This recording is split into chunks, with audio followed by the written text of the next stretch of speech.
Good morning, good afternoon, good evening, good night, good day to you. That's depending where you are in the world. I'm here live in London doing our nighttime devotion. The devotional Conflict and Courage. The title today, A Suicide. Proverbs 11 verse 5. The righteousness of the perfect shall direct his way, but the wicked shall fall by his own wickedness. On the plain of Shunem and the slopes of Mount Gilboa, the armies of Israel and the hosts of the Philistines closed in mortal combat. Though the fearful scene in the cave of Endor had driven all hope from his heart, Saul fought with desperate valor for his throne and his kingdom. But it was in vain. The men of Israel fled from before the Philistines and fell down slain in Mount Gilboa. 3 brave sons of the king died at his side. The archers pressed upon Saul.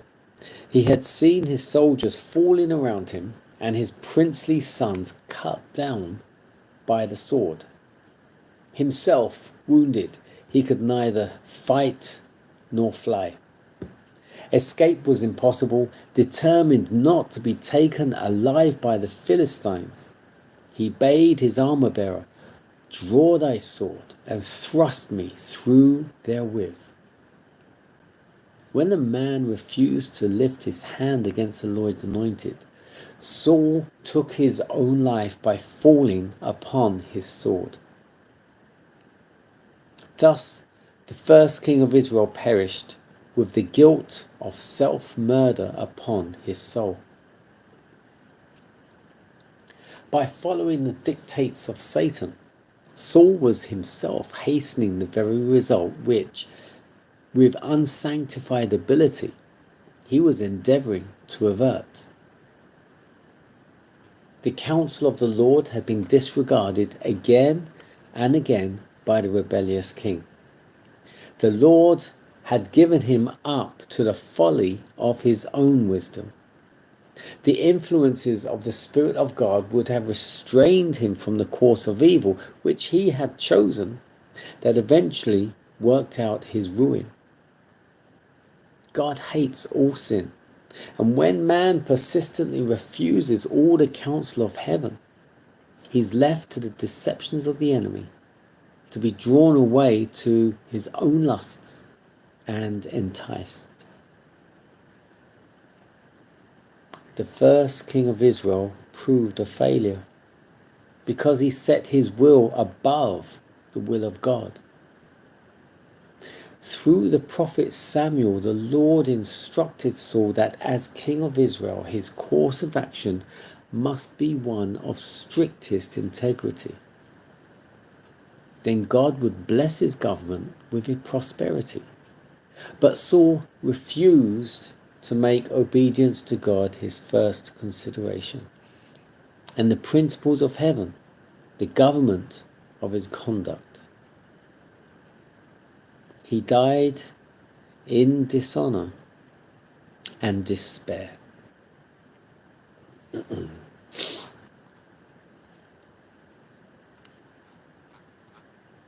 A suicide. So that's what the title is referring to. Saul took his own life. His sons were killed in the battle, and Saul fell upon his own sword because he didn't want to be killed by the Philistines.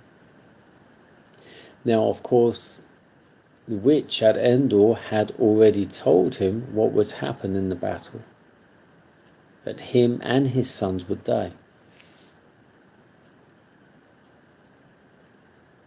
Yet Saul still showed up and still fought with his sons.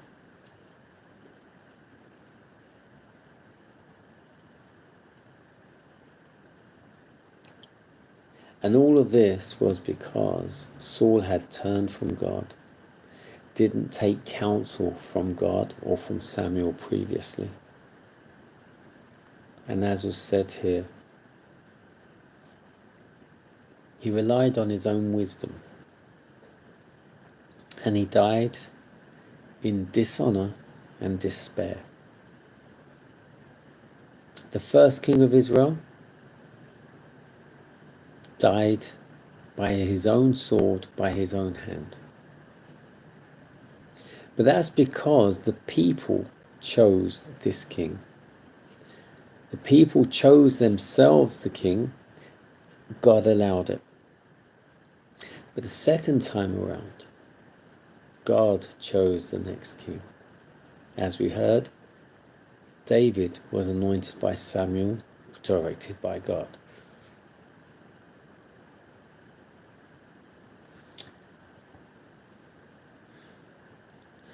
Trust and obey. There is no other way to be happy in Jesus but to trust and obey. The first king of Israel proved a failure because he set his will above the will of God. Now, who do we know before Saul doing that exact same thing? Setting his will above the will of God. Him that was thrown out of heaven. Who's that? Lucifer.